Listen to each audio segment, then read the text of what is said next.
12월에 이제 이청년부 연합 예배를 이제 목사님들과 준비를 하면서 여러분과 어떤 메시지를 나눠야 할까 좀 고민을 하면서요. 1월 한 달 동안은 좀 비전 메시지를 각 목사님들께서 키워드를 하나씩 잡아서 좀 선포하자, 이런 취지가 있었습니다. 그리고 이제 다음 주부터는 저희가 예수님의 산상 설교를 좀 강의 형태로 좀 더 깊은 말씀의 자리로 또 여러분을 초대하려고 준비 중에 있는데요. 기억나시나요? 이 1월의 흐름이 우리 1월 첫 주에 우리 찬우 목사님께서 엘리사의 이야기를 가지고 도전하고, 그리고 세상의 전략이 아니라 하나님의 전략을 구해야 한다, 이 메시지를 저에게 주셨고, 또 2주 차에는 또 세현 목사님께서 기쁨이 우리의 인생에 침범하는 그 은혜에 대해서 선포해 주셨습니다. 지난주는 기억하시겠죠? 지난주 누가 설교하셨죠? 네, 모른 척 할 거예요. 담임 목사님이 메시지를 전해주셨고, 우리 인생의 빈배에 하나님이 올라타셔야 인생의 진짜 만선, 역전의 기회가 우리에게 찾아온다. 그리고 저는 이제 네, 감사합니다. 산소가 부족해서 그래요. 갈망이라고 하는 단어를 가지고 우리 예배 가운데 하나님을 향한 그 갈망, 하나님을 향한 그 뜨거운 갈망, 이 포인트를 가지고 여러분과 말씀을 좀 나누려고 합니다. 이 포인트는 사실 설교자인 저에게 가장 제가 먼저 들어야 하는 메시지이기도 하고, 제가 이 본문 앞에 직면해야 되는 메시지이기도 하는데요. 오늘 이 예배 자리에 나오실 때 지난주도 드렸고 지지난주도 드렸던 그 예배 자리로 습관적으로 나오는 것과 이 예배를 통해서 나에게 한 문장을 해주실 예수님을 기대하면서 나오는 것 사이에는 굉장히 큰 차이가 있습니다. 아주 큰 차이가 있어요. 예배에 있어서 가장 실패는 기대하지 않는 겁니다. 갈망하지 않는 거예요. 저는 이청년부 연합 예배가 이 갈망함이 회복되는 예배가 됐으면 좋겠습니다. 특별히 교회를 오래 다닌 지체들, 소위 말하는 고인물들, 오랜 시간 동안 예배에 익숙해져 있는 그 한 사람이 저는 오늘 2000년 전에 이 시간과 공간 안으로 여러분이 들어와야 한다고 생각을 합니다. 그래서 오늘 이 본문을 좀 살펴보면서 예수님께 갈망함으로 나아갔던 한 여인의 이야기로 여러분을 좀 초대하려고 합니다. 오늘 이 여인에게는 혈루증이라고 하는 병이 있었습니다. 이것은 레위기 15장에 보면 유출병이라는 이름으로 설명되기도 하는데 24시간 동안 간헐적으로 끊임없이 하혈을 하게 되는 병이에요. 굉장히 이 당시 의술로는 해결이 불가능했던 치명적인 질병이었던 것 같습니다. 우리 마가복음 5장 25절에서 26절 말씀을 같이 한번 다시 읽어볼까요? 함께 읽습니다. 12회를 혈루증으로 알아온 한 여자가 있어 많은 의사에게 많은 괴로움을 받았고 가진 것도 다 허비하였으되 아무 효험이 없고 도리어 더 중하였던 자에.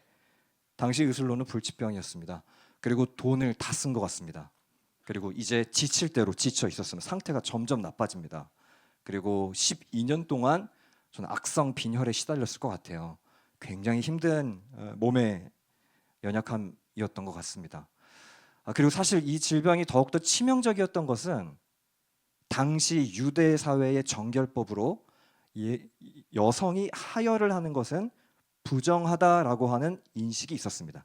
당시 2000년 전의 인식으로는요. 그래서 이 당시 이 유출병은 문둥병, 그리고 나병, 이런 살이 썩어 들어가는 병 다음으로 치명적인 부정한 병으로 분류가 되어 있었어요. 이 당시 부정하다라고 분류가 되면 사회와 격리됩니다. 함께 있을 수가 없어요. 사실 더 큰 질병은 마음의 질병이었을 거라고 전 생각이 들어요. 마음을 무너뜨리는 병, 어딜 가도 거부당하고, 예를 들어서 여러분이 사랑하는 사람과 교제를 하는데 그 사람의 손을 붙잡을 수가 없어요. 내가 사랑하는 사람의 손을 붙잡으면 나의 부정함이 상대방에게 전달이 되기 때문에 함부로 손을 잡을 수도 없습니다. 그리고 가족과도 포옹을 할 수가 없어요.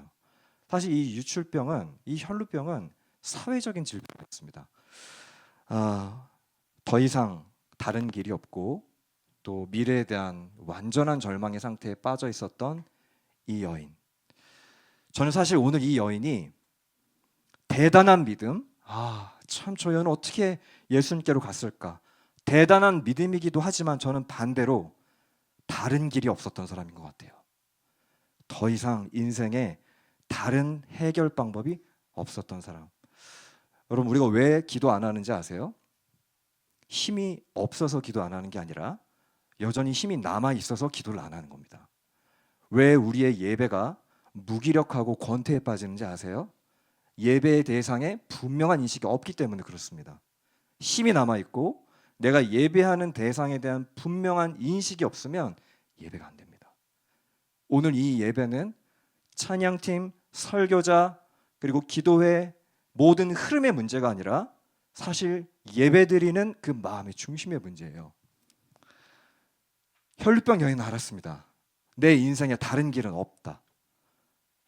나를 구원해 줄 사람은 유일하게 예수님 한 분뿐이다. 그리고 예수님이 지나가신다는 소식을 우연히 듣게 됩니다. 마가복음 5장 27절하고 28절의 말씀을 같이 한번 읽어볼까요? 다시 한번 읽습니다. 시작. 그의 옷에 손을 대니 이는 내가 그의 옷에만 손을 대어도 구원을 받으리라 생각함일러라. 이 여인이 이 예수님께로 가는 갈망이 있었던 이유는 뭘까요?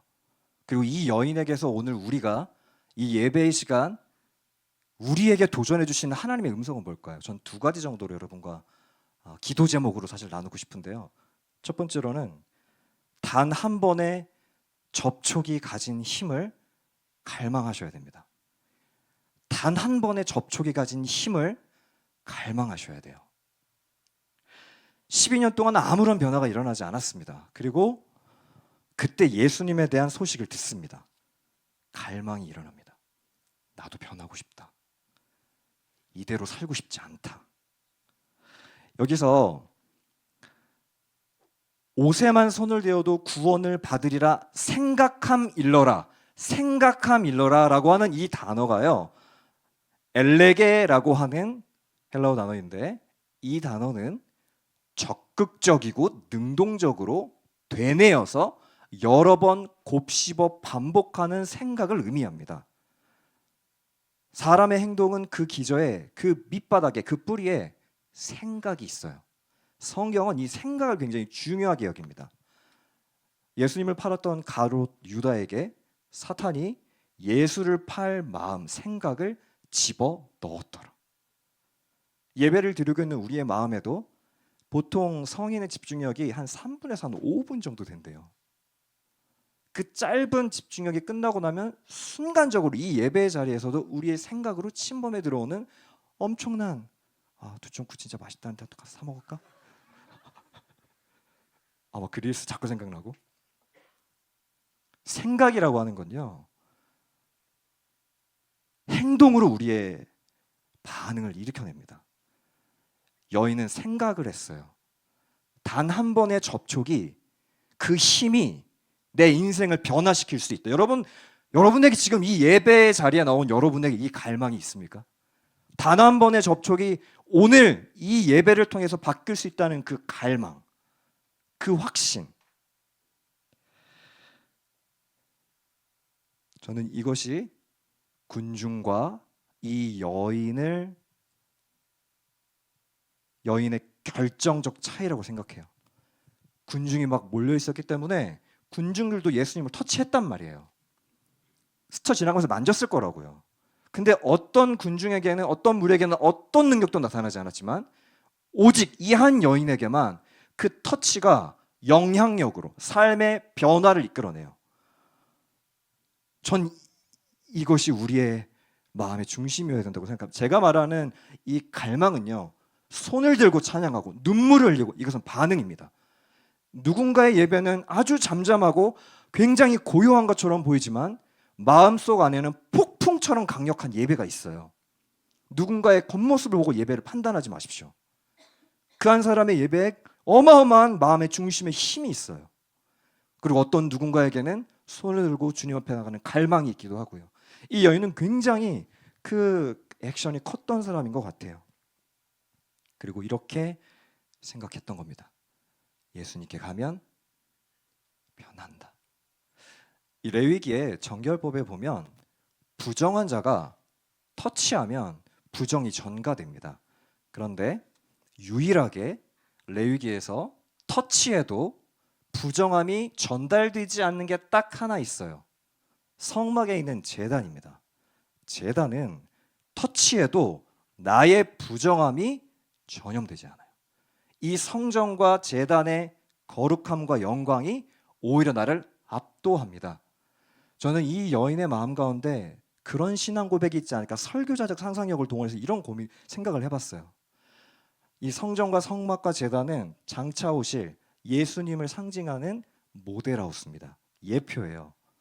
이 여인에게는 내가 저 예수님이라는 분을 손을 대어도 부정함이 전달되는 것이 아니라 오히려 그분의 정결함이, 그분의 회복이 나에게로 다시 찾아온다라는 것을 믿었던 이 신앙이 있었던 것 같습니다. 단순히 예수님을 탁월한 의사 정도로만 생각하지 않았어요. 능력이 많은 분 정도로만 생각하지 않았습니다. 인생을 바꿀 수 있는 결정적인 영향력을 가진 사람으로 이해했던 것 같아요. 사랑하는 청년 여러분, 이 예수님과의 단 한 번의 접촉에 가진 힘을 정말 믿으세요? 저는 이 힘을 믿습니다. 여러분, 정말 이 단 한 번의 접촉이 인생을 바꿀 수 있다고 믿으세요? 저는 믿어요. 저는 단 한 번의 예배가 우리의 인생을 바꿀 수 있다라고 믿는 사람입니다. 가끔씩 청년들이 저에게 목사님의 비전은 무엇입니까? 라고 이렇게 물어볼 때가 있는데요. 항상 동일하게 저는 답을 합니다. 저의 비전은 예배입니다. 예배가 없는 곳에 예배를 세우고, 예배가 죽어있는 곳에 예배를 살리고, 예배를 함께 하는 것. 제 인생 가운데도 결정적 단 한 번의 접촉이 저의 인생의 방향을 바꾸어 놓았고, 저는 이 사역의 현장에서 수없이 많은 청년들이 단 한 번의 접촉으로 변화되는 그 기적의 현장이 있었습니다. 그 은혜를 벌써 저는 12년, 13년째 누리고 있어요. 혹시 오늘 아무런 기대와 갈망 없이 이 자리에 앉아있는 한 분이 계시다면 오늘 예수님은 그분에게 찾아가실 겁니다. 그리고 물으실 거예요. 네 안에 갈망이 정말 있느냐? 정말 나와의 한 번의 결정적 만남이 인생을 변화시킬 수 있다고 믿느냐? 담임 목사님께서 이 본문을 가지고 설교를 한번 하셨을 때 굉장히 기억에 남았던 한 책이 있습니다. 그 책에서 핵심 개념을 설명을 해주시면서 이 혈루병 앓는 여인의 갈망을 요약해 주셨는데요. 제가 한번 소개해드리고 싶어요. 그 책이 자기계발서의 일종이었던 것 같아요. 근데 요점은 그겁니다. 뭔가의 어떤 영향력을 발휘하는 사람들의 공통점을 찾아보니까 블락 앤 딥, 차단하고 깊이 들어가고, 이 힘이 공통적으로 나타난다는 거예요. 그러면서 신앙을 이렇게 설명하셨습니다. 차단해야 될 것을 차단하고, 깊이 들어가야 될 것을 깊이 들어가 변화를 만들어내는 것. 저는 이 여인의 삶은 블락, 주변 사람들의 시선, 소리 신경 쓰지 않습니다. 그리고 예수님을 만져야 되는 겁니다. 지금 예수님을 만나야 되는 거예요. 믿음은 마음을 일으켜서 비틀거려도 붙잡는 것이 믿음입니다. 성경에서 나온 믿음의 선배들이 다 이런 거 아닙니까? 아브라함, 본토 친척 아비 집을 떠나 내가 내게 지시할 땅으로 가라. 지시한 땅도 아니고, 보여준 땅도 아니고, 보여줄 땅으로, 아무것도 없는데 그 약속의 말씀 하나 붙잡고 터벅터벅 앞으로 갔습니다. 갈망을 가지고요. 여호수아, 모세의 후임으로 너무 무서웠습니다. 두려웠습니다. 두려워하지 마라, 놀라지 마라, 내가 너와 함께함이라. 하나님은 방향을 지시해 주기보다는 말씀을 항상 주셨어요. 우리는 어떤 직장을 가느냐가 궁금하지만 주님은 우리에게 어떤 마음으로 직장을 가느냐를 우리에게 말씀하고 계십니다. 어떤 사람이 우리는 궁금해요. 이 사람하고 결혼을 해야 되는지, 저 사람하고 결혼을 해야 되는지. 아니요. 하나님은 그렇게 응답하시지 않으시고, 내가 어떤 마음으로 이 사람과 관계를 맺으며 내가 주 안에서 연합할 것인지를 방향성을 알려주십니다. 저에게도 이 약속의 말씀이 있어요. 잠언 16장 9절의 말씀을 보면 사람이 마음으로 자기의 길을 계획할지라도 그 걸음을 인도하시는 이는 여호와시니라. 저의 삶의 방향성은 이 말씀이에요. 어떠한 부르심의 자리에서든 이 말씀을 붙잡습니다. 그리고 이 말씀을 갈망합니다. 이 말씀이 내 삶에서 어떻게 역사할지를 기대해요. 옷자락을 붙잡고 갔을 때 어떤 일이 일어납니까? 29절이요. 우리 29절 말씀 같이 한번 읽을까요? 29절 시작. 이에 그의 혈루 근원이 곧 마름에 병이 나은 줄을 몸에 깨달으니라. 붙잡는 이 은혜 가운데 근원이 회복이 됩니다. 사랑하는 이청년부 청년 여러분, 예배를 와도 예수님의 손을 대어도 아무런 변화가 일어나지 않는 그런 군중 무리의 신앙이 아니라 12년 동안 혈루병을 앓았지만 그녀의 마음속에 갈망을 가지고 예수님을 손을 대었던 이 믿음의 고백이 오늘 이 예배의 자리에 터져 나오기를 주님의 이름으로 축원합니다. 두 번째로는요, 예수님의 옷자락을 붙잡고 현실에서 물러서지 말아야 됩니다. 현실에서 물러서지 말아야 돼요. 갈망을 가지는 것도 중요합니다. 하지만 더 중요한 것은 옷자락을 붙잡고 현실에서 물러서지 말아야 돼요. 피해서는 안 됩니다. 수많은 군중을 뚫고 전진했습니다. 사실 이 본문은 앞에 있는 전 문맥에 회당장 야이로의 딸을 치료하는 사건의 액자식으로 삽입이 되어 있어요. 사실 회당장 야이로는 그 당시에 상류층, 지도층이었습니다. 그래서 유력한 가문이었어요. 예수님은 그 회당장 야이로의 집을 찾기 위해서 가시던 도중 군중과 마치 큰 무리가 하나의 일체로 어마어마한 인파가 예수님을 따라갔을 겁니다. 자, 그런데 이 여인의 입장에서는 그 군중 안으로 들어간다는 것은 굉장히 큰 위험입니다. 왜요? 왜 그렇습니까? 내가 닿으면 상대방이 부정해지거든요. 만약에 그 현장에서 누군가가 자기 자신의 존재를 알아보는 발언을 한다면 사실 여기서 사회적인 매장을 당할 수도 있습니다. 이건 용기예요. 도전이에요. 이 자리까지 나온 게 쉬운 게 아닙니다. 난처해질 수도 있고 철저하게 더 완벽한 격리로 나아갈 수도 있는 상황이었습니다. 하지만 마가복음 5장 24절에 그와 함께 가실새 큰 무리가 따라가며 애워싸 밀었지만 그녀는 예수님의 옷자락을 향해서 끝까지 현실을 피하지 않고 자신의 몸을 던집니다.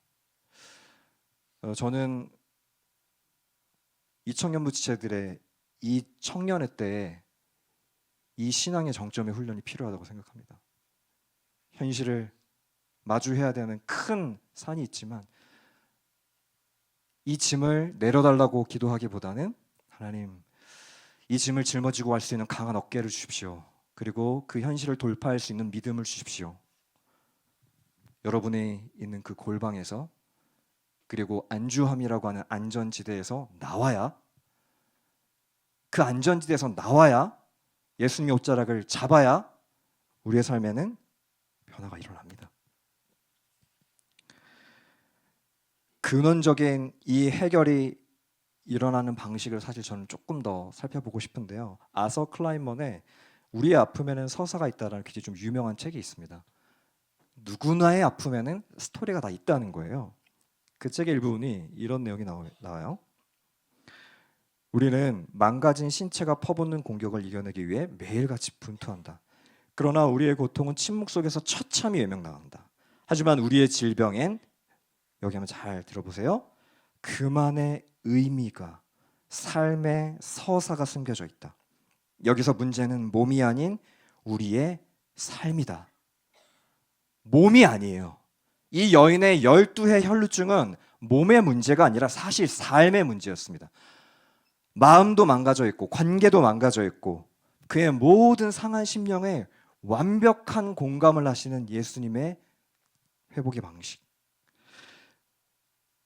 저는 만약에 이 여인의 치유가 목적이었다면 예수님은 그냥 지나가시면 돼요. 치료됐잖아요. 근데 굳이 돌아서 묻습니다. 자, 예수님이 길을 가시다가 갑자기 멈춰요. 그러면 같이 있었던 모든 회중이 다 멈추지 않았을까요? 이 여인은 알겠죠. 지금 뭔가 좀 분위기가 심상치 않구나. 뭔가 이상하다. 그리고 예수님이 물에 있는 사람들 한 사람 한 사람 보시면서 누가 내 몸에 손을 대었는가라고 제자들에게 묻습니다. 제자들 입장에서는 말도 안 되는 질문이죠. 수백 명의 인파가 있는데. 그러나 예수님은 그 여인의 삶을 회복하기를 원하셨어요. 그 여인의 관계를 회복하기 원하셨어요. 그래서 그 한 영혼을 찾으십니다. 사랑하는 청년 여러분, 오늘 이 자리에는 400명, 500명 가까운 인원이 뜨겁게 예배합니다. 그러나 예수님은 오늘도 한 사람을 찾고 계세요. 예수님의 옷자락에 손을 붙잡는 그 한 여인, 한 청년을 찾고 계십니다. 33절에 이렇게 나와 있네요. 여자가 자기에게 이루어지는 알고 두려워하며 떨며 와서 그 앞에 엎드려 모든 사실을 여쭈니 34절에요. 예수께서 이르시되 딸아 내 믿음이 너를 구원하였으니 평안히 가라. 내 병에서 놓여 건강할지어다. 얼마나 두려웠을까요? 조마조마했지 않았을까요? 정체가 탄로났잖아요. 저 사람 혈루병 앓던 여인 아니야? 만약 거기서 예수님의 치유가 없었다면, 회복이 없었다면 그 여인은 더 큰 어려움에 빠졌을 겁니다. 하지만 예수님께서는 그 아픔의 서사에 깊이 삶에 개입하셔서 더 근원적인 회복을 하세요. 딸아, 내 믿음이 너를 구원. 아니 어떤 의사가 치유해놓고 딸이라고 합니까? 의사와 환자의 관계는 사실 철저히 거래 관계 아니에요? 그러나 오늘 예수님은 여러분과 거래 관계로 다가오지 않으세요. 여러분이 문제에서 회복받고 치유받는 그 정도의 수준으로 예수님이 여러분을 부르고 계신 게 아닙니다. 여러분의 전 인격을, 망가져 있는 내면을, 망가져 있는 관계를 주님은 오늘 회복하기 원하세요. 그게 예수님의 방식입니다. 오늘 이 두 가지 메시지를 꼭 기억하셨으면 좋겠습니다. 단 한 번의 접촉이 우리의 인생을 바꿀 수 있다는 그 갈망, 그리고 그 옷자락을 붙잡을 때 현실에 여러분의 삶을 방해하는 무언가가 있다면 놓치지 마세요. 여러분의 직장에서 여러분 어떻게 예수님의 옷자락을 붙잡습니까? 치열한 정말 보이지 않는 총성과 보이지 않는 그 총탄이 빗발치는 전쟁터 같은 일상에서 우리는 약속의 말씀 한 구절을 붙잡습니다. 말씀을 붙잡아요. 예수님의 옷자락을 붙잡아요. 그러나 우리는 현실에 밀립니다. 시간이 없어요. 우선순위에서 놓쳐져요. 그리고 이 말씀이 정말 현실과 직접적인 영향력이 있는지도 의심이 돼요. 순종했던 내 삶을 과연 하나님은 바라보고 계시는지도 의문이 듭니다. 그리고 질문하게 돼요. 하나님은 정말 살아계신가? 아니요. 그 현실을 뛰어넘어 옷자락을 붙잡을 때 여러분의 일상에 하나님이 일하기 시작하십니다. 오늘 이 약속의 말씀을 붙잡고 나아가는 우리 청년들이 됐으면 좋겠습니다. 말씀을 좀 정리하면서요. 딸아, 내 믿음이 너를 구원하였으니 평안히 가라. 이제 사람들 눈치도 보지 말고, 그리고 홀로 격리되어 홀로 있지도 말고 이제 가족에게로 가라. 그리고 사랑하는 사람에게로 가라. 그리고 정체가 탄로날까 봐 두려워하지도 마라. 평안히 가라. 평안은 헬라어로 에이레네라고 하는 뜻입니다. 구약의 샬롬. 샬롬에는 여러 가지 뜻이 있는데요. 첫 번째, 전쟁이 끝난 상태를 말합니다. 치열한 전쟁이 끝난 상태. 우리의 인생의 마음의 전쟁터 같은 그 전쟁을 휴전하실 수 있는, 정전하실 수 있는 분은 하나님 한 분밖에 없어요. 여러분 아시잖아요. 사람으로도 채워지지 않고 채우고 채우려고 해도 그 공간은 하나님 말고는 한 번도 채워진 적이 없잖아요. 그리고 샬롬의 또 두 번째 뜻 중에 하나는요, 원래의 목적대로 회복이 되는 겁니다. 아담과 하와가 이 샬롬이 깨지니까 나무 뒤로 숨습니다. 예수님이 물으시잖아요. 너 어디에 있느냐? 대체 어디에 있느냐? 나와라, 숨지 말고. 우리 안에 그 샬롬이 회복되는 거, 주님이 이게 진짜 원하시는 거예요. 관계의 회복. 사랑하는 청년 여러분, 오랜 신앙생활 하신 분들이 계십니까? 12년 동안의 혈루병, 내 힘으로 안 되는 모든 게 사실 우리 혈루병 아니에요? 컨트롤할 수 있는, 할 수 없는 모든 것. 그러나 아무것도 기대하지 않는 것은 믿음이 아닙니다. 오랫동안 예배를 드렸는데 내 안에 기대와 갈망이 없는 것, 이것은 저에게도 하는 이야기예요. 목회자인 저도 이 갈망과 기대의 불을 꺼뜨리지 않기 위해 애쓰지 않으면 이 불은 금세 꺼집니다. 그래서 구약의 성전의 불을 관리했던 제사장들은 그들의 첫 번째 사명은 불을 꺼뜨리지 않는 거였어요. 불을 꺼뜨리는 것은 죽음이었습니다. 그리고 구약의 예배의 실패는 사실 죽음이었어요. 예수님이 이 여인에게 일으키셨던 이 소망의 메시지를 오늘 기억하시면서 여러분의 오래된 신앙의 권태의 자리에서 자리를 박차고 이제 나오십시오. 골방의 자리를 나오고 익숙한 신앙의 자리를 나와서 단 한 번의 접촉을 갈망하는 그 예배를 갈망하는 우리 이청년부 지체들이 되기를 주님의 이름으로 간절히 축원합니다. 우리 같이 한번 이 찬양으로 할까요?